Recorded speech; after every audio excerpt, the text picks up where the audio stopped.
Hey guys, it's me and Mia, and it's Monday. We like our M's, and today we are making ham and cheese brunch squares. So we are gonna jump right on in and get the recipe started. This is from an old Season's Best, I think a couple years ago. I will definitely be sharing the recipe with you. And you can make some adaptations to this depending on your veggie choices and your breakfast meat choices. So I'm following it pretty true to the recipe, except for I may just put a little bit more eggs in there because I have 11 in this container, and it calls for 8, so I might as well use them all. All right, so I'm gonna put you guys on the tripod so you can see what's going on, and Mia can help us out here so you can see our lovely assistant. All right, hopefully we didn't go black for too long. All right, let's see if I can do this. I think it's my case on this particular thing that is not working out well.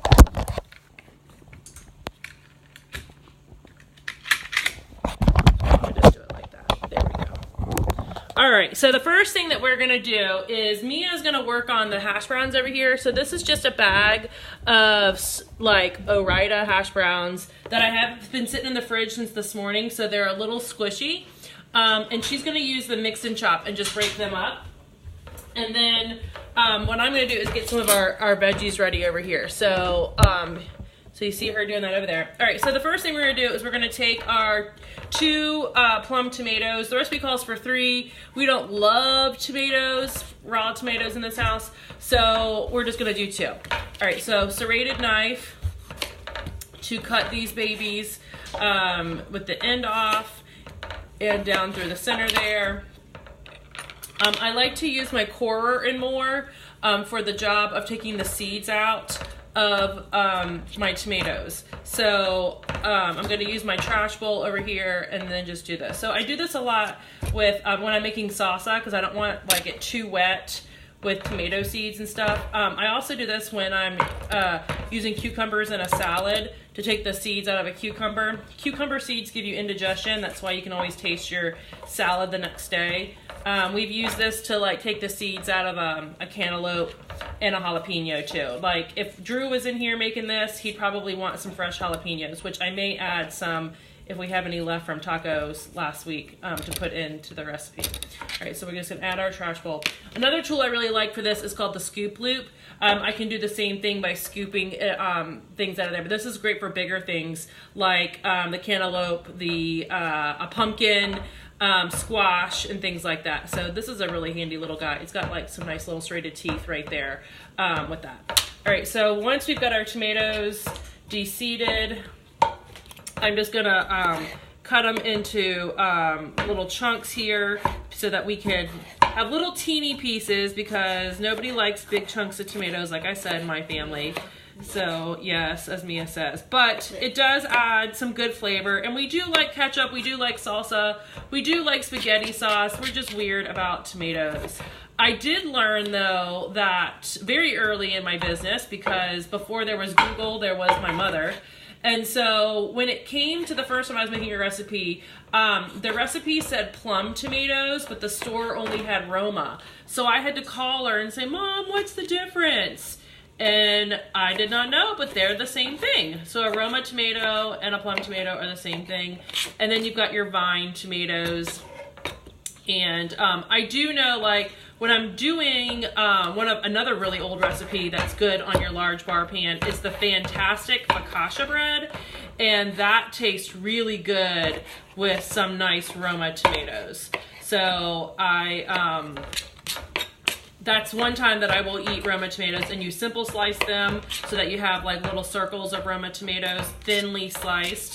All right, so those look beautiful, our diced tomatoes there. All right, Mia's doing a good job getting our... It looks like mashed potatoes. It does kind of look like mashed potatoes. So just make sure that we're spread out evenly in the pan, because that is our base.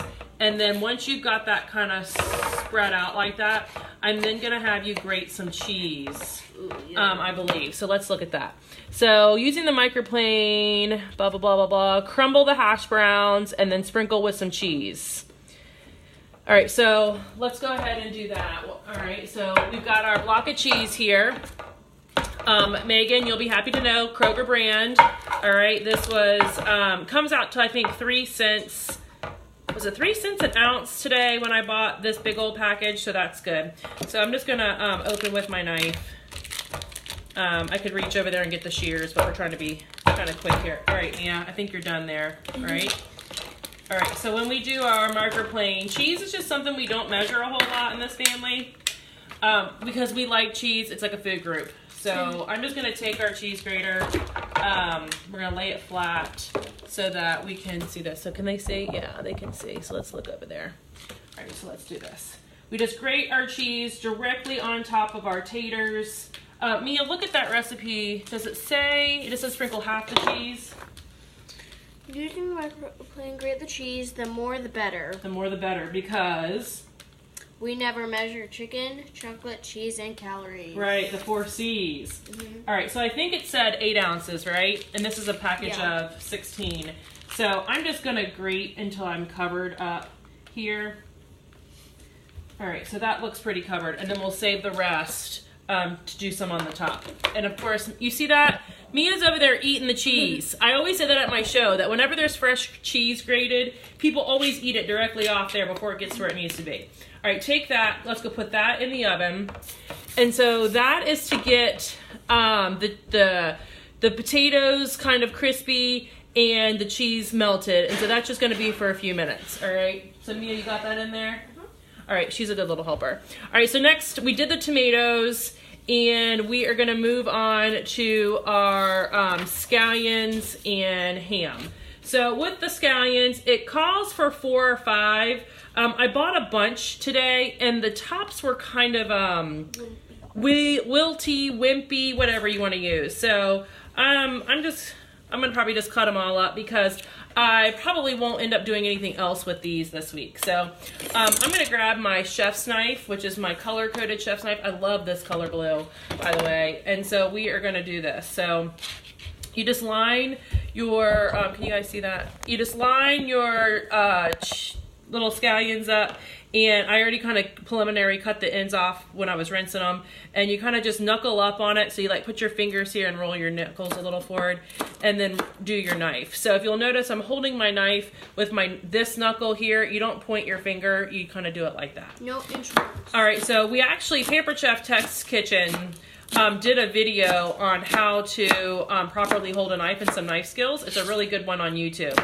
So if you want to catch up on that, you definitely can. So you're gonna go all the way down. Like this one I didn't line up quite right, so he's a little uneven from the pack, but almost to the root. All right, so I'm just gonna get rid of the roots over there. This is my trash bowl, and we've got our scallions right there. So it's, even though they were kind of small and wimpy, it's still a pretty decent amount there. So the next thing we're gonna do is, if I was prepared to make this last week, but due to the wrestling schedule, we moved till Monday for our Mondays with Mia and me mealtime. Yeah. We're gonna have to like work on that name now that we're on Mondays. But sometimes I just go to the deli and ask the deli counter to cut me some ham in thick slice, so it's like, like a nice, so that you can cube it really easily.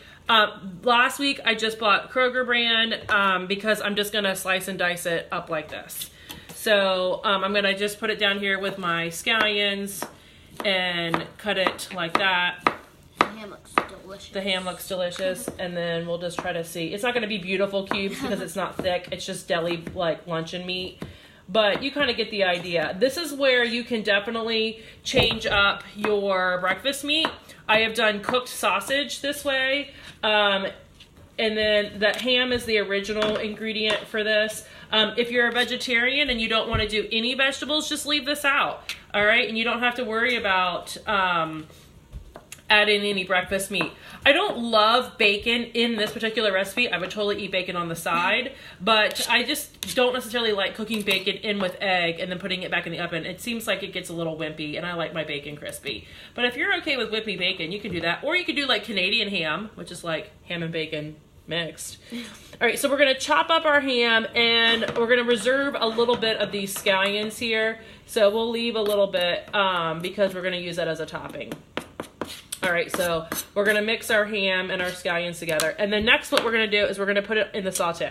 So you guys are about to get a sneak peek, okay? Oh, Margaret says, Mia, Taylor says hi. All right, so here is our sneak peek of our new cookware. All right, so this is, this stuff is made in Germany. It's got the non-stick on the inside and on the outside. It's a little bit thinner on the sides than our other one, but this material is dishwasher safe, guys. Oh my goodness, we've never had non-stick cookware that is dishwasher safe. You can also use metal utensils in here, along with what we always use, which was nylon, wooden, or silicone.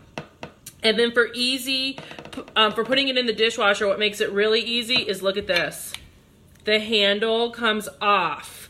So it also makes it easier to store your cookware in the cabinet, because then it all stacks on each other and the handles come off, and you can store the handles right inside the little saucepan that goes in the top. So this is pretty amazing. Laura, look. See, Laura says, Bree says, woohoo! I think that's what she says. I do have my glasses on, but it's kind of hard to see on my phone. All right, so again, this just goes on. And this is kind of like a two-part mechanism where this pushes in and then this pushes down to release the handle. So it's super cool. And then all the handles are the same size, so they're interchangeable. So you don't necessarily have to remember which one went on which pan, because that would not be fun. All right, so we're gonna take our pan here, and I'm just gonna take our ham and some of our scallions, and we're gonna put this on the stove top. And just, it just says to cook it together for a few minutes so that you get the ham and the onion warmed up. And I think I got all my ham there, right? All right, so it says chop ham, onions, reserve some of it, place it on the saute, cook and stir for a couple of minutes or until hot. All right, so there you go. We're gonna put that on the stove top, and we'll let Mia stir that up. Yeah. All right, so come over here, Mia. Front, we're gonna put that on medium. She's gonna grab a tool, a utensil to use, and then this is for my remaining stuff that we're gonna use. All right, so next up, let's get our egg mixture ready, because then in a few minutes our stuff's gonna be out of the oven. So with cooking eggs in the oven, you've gotta have something to keep them moist. I know that's my husband's favorite word in the entire English vocabulary, moist. So you gotta have something. So with this recipe, we have cream cheese. You could use yogurt, sour cream, Greek yogurt, stuff like that to keep the eggs moist. All right, so this is softened cream cheese ready to go. And then I'm gonna take our MFP and use this for scrambling our eggs. So with this, let's see where y'all can see this a little bit. All right, let me move some things around, but bring my eggs closer to me. All right, so yes, I'm an organizational nerd. You guys know this. That's one of the reasons that you're in my group, because I like to organize. I have an egg container that I got at the At Home store, which used to be Garden Ridge over in Greenbrier, and this holds 14 eggs. So if I buy an 18 pack, I just take my eggs, the lid, and put it on the bottom and stack the other 4 up there. But I love having my eggs in this. Oh, don't drop the eggs. So that they're in the refrigerator like that. Then I can see how many I have without having to open the container, because I don't always buy the light clear container. All right, so with eggs, this is my manual food processor. It was in the dishwasher this morning, so it's a little wet. We use this so often, guys, that it ends up in the dishwasher. So that's why whenever you see my MFP, it is wet, because we're always using this baby. Now remember, the tip is when you put this in the top rack of your dishwasher, you're gonna put your blade down, and then you're gonna put your bowl over top of it, so that this is your reminder that, oh my gosh, there's a sharp blade in there, before you go digging in the dishwasher for other things. All right, so I do tell people at shows that you can fit a dozen eggs in the MFP, and we're gonna have 11 here tonight. So we're gonna test that theory out. And this is a 3-cup capacity when it comes to your MFPs. That's why it's great for salsas, pestos, hiding vegetables from small children who may not like them, or adults like me who have texture issues. But this is one of my favorite brunch recipes to make at shows. This one and the breakfast ring that's been around forever and ever. All right, so that's 11 eggs. So there you go. We're pretty full there, okay? 11 eggs for any kind of breakfast casserole. I'm gonna put my lid on, and then I'm gonna scramble them.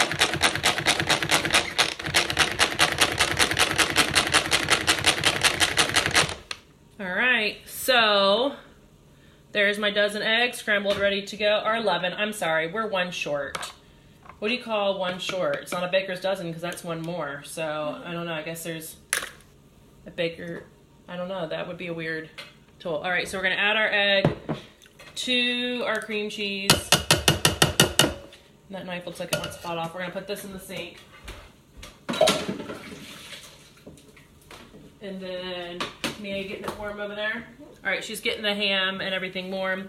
We're then gonna take, I'm just gonna use my standard stainless steel whisk and get my cream cheese mixed in with my egg. I guess I could have put it in the MFP, however, it was kind of full. So I didn't want to make it too big of a mess and overflow it. All right, and then I have another 18 eggs out in the refrigerator outside, so I'll fill this up and put this back in there because, you know, we definitely go through some eggs. Great source of protein, especially if you're like on the keto diet and you're trying to, you know, do that kind of thing.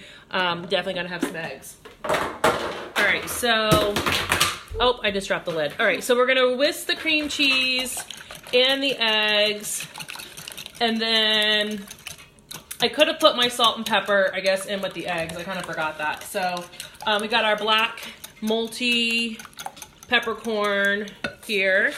I love that when Pampered Chef redesigned the salt and pepper mills, an entire container of pepper fits in here. So same with the salt, an entire container fits in the salt.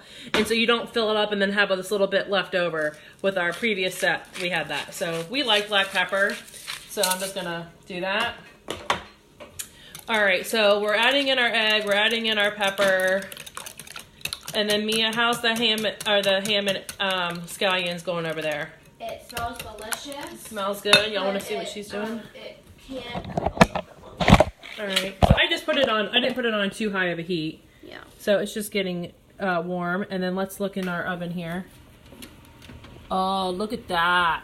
That is totally ready to come out. I know the light is kind of glaring on there, but I'm gonna bring that out so you guys can see. All right, so let's put the camera back over here so they can see that. I guess I should make Drew be our cameraman. All right, so let me see my little grippies. All right, I'm gonna come here and get this out of here for you. All right, can you shut that? All right, so here is our cheesy potatoes. Potato. All right, so we're gonna set that over there. I have a fun fact for you guys. Did you know that there's a potato song? There is a potato song that Mia and I found. Like, was it on YouTube or Facebook or somewhere? All right. So Mia, let me go ahead and have you add. Let's turn this heat off. All right. So she got our ham and scallions warmed and ready together. So we're just gonna add all that in to our egg, cream cheese, black pepper mixture. Guys, look how beautiful this pan just cleaned up. Like, there's like, you could just start doing other stuff in there. It's so nice and clean. All right, so we're gonna set this over there to cool. All right, so. Ooh, that looks good.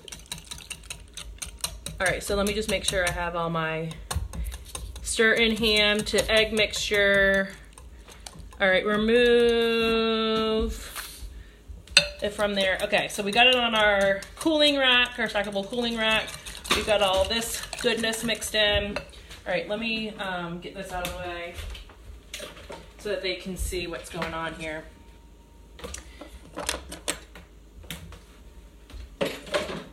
All right, and then we actually didn't even use that knife, did we? Nope.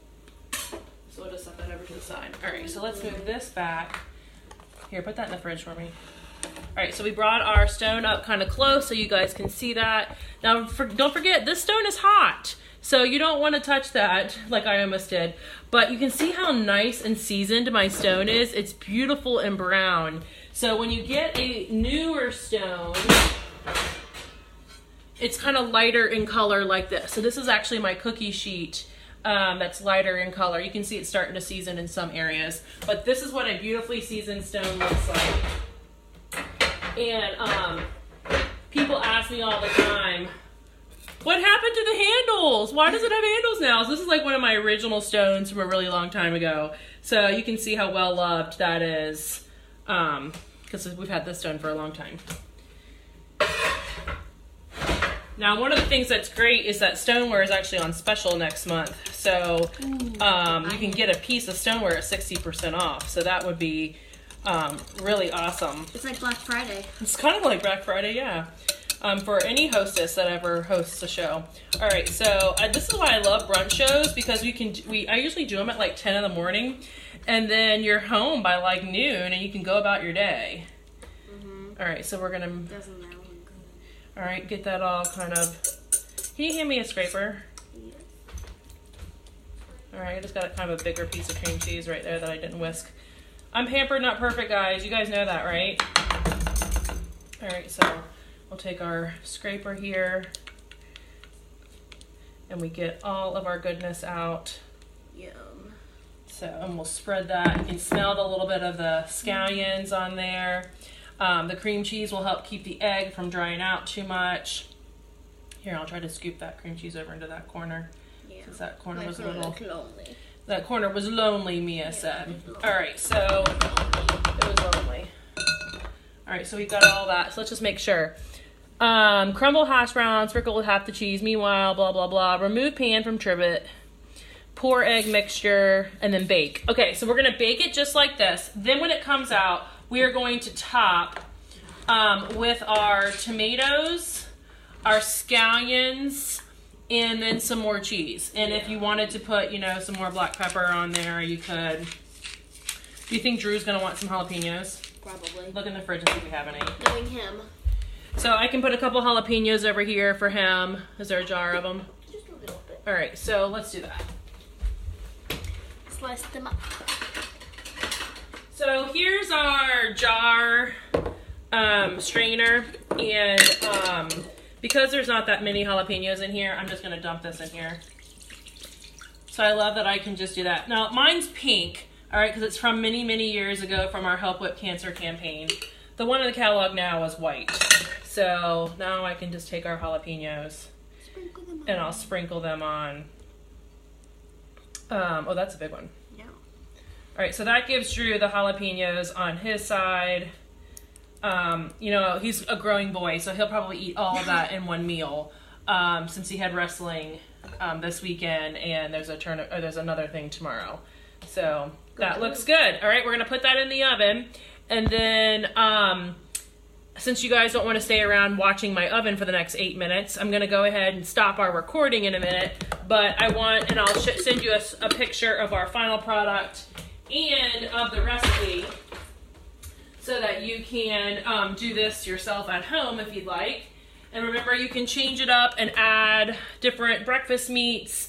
If you wanted to do, like, I like it with red pepper and jalapeno all mixed in with this. So this is a really yummy thing to do. So I hope you guys enjoyed me and Mia time with our Monday breakfast for dinner. Let me know what you're having for dinner. Comment below, and I can help you out with getting that scheduled, doing a breakfast for dinner party. Oh, and what does Mr. Yates say? Can I buy the top for the chopper separately? Let me get back to you on that. I think you're talking about the thing for your wife. So, and then, yes, Tammy, I am posting the recipe. Once I hit post on this video, I have to go back and hit the edit button and add the link to the recipe. But if you don't want to wait for me, you can search on pamperedchef.biz, which is B-I-Z, /Tiffany M. Foreman, and type in like ham squares or ham and cheese brunch squares, breakfast squares, and it should come up. So you can find it that way too. All right, guys, thanks for joining us on this lovely Monday. Have a great one. Bye.